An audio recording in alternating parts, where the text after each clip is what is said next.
Icon star Allu Arjun ను పోలీసులు arrest చేయడం సంచలనంగా మారిన సంగతి తెలిసిందే. ఆయన నటించిన పుష్ప 2 సినిమా ప్రీమియర్ షో రోజున ఎటువంటి సమాచారం లేకుండా సంధ్య థియేటర్ దగ్గరకు వెళ్లడంతో అక్కడ భారీ జనసందోహం ఏర్పడింది. ఈ క్రమంలో ఓ మహిళ మరణించారు. ఓ బాలుడికి తీవ్ర గాయాలయ్యాయి. ఈ విషయంలో అల్లు అర్జున్ తో పాటు సంధ్య థియేటర్ యాజమాన్యంపై కూడా కేసులు నమోదయ్యాయి. ఈ కేసులో అల్లు అర్జున్ ను చిక్కడపల్లి పోలీసులు అరెస్టు చేయడంతో వైద్య పరీక్షలు అనంతరం అల్లు అర్జున్ ను నాంపల్లి కోర్టులో హాజరుపరిచారు. నాంపల్లి కోర్టు ఆయనకు 14 రోజుల పాటు రిమాండ్ విధించింది. అయితే ఈ విషయంలో అల్లు అర్జున్ తరపున న్యాయవాదులు హైకోర్టులో తలుపులు తట్టారు.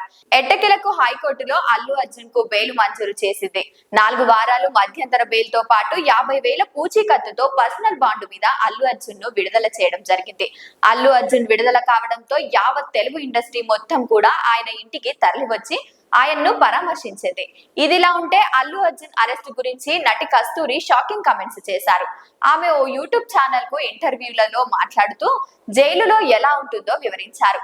జైలు లోపలికి వెళ్లే సమయంలో సమగ్రంగా చెక్ చేసిన తర్వాతే లోపలికి వెళ్తామని కస్తూరి శంకర్ వివరించారు. పుట్టినప్పుడు ఎలా ఉంటామో అలాగే చెక్ చేస్తారని ఆమె తెలిపింది. ఒంటి మీద 4 పోగు లేకుండా చెక్ చేస్తారని చెప్పుకొచ్చింది. అయితే మహిళా ఖైదీలు చెక్ చేసే వాళ్ళు లేడీస్ ఉంటారని ఈ భామ తెలిపింది. అయితే నా ప్రైవేట్ పార్ట్స్ లో ఏమైనా ఉన్నాయని చెక్ చేశారని కస్తూరి శంకర్ చెప్పారు.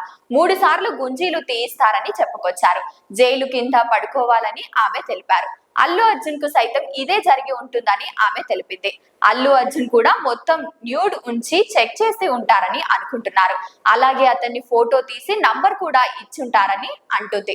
ఎందుకంటే నాకు అలాగే చేశారు కాబట్టి అతనికి కూడా అదే జరిగి ఉంటుంది.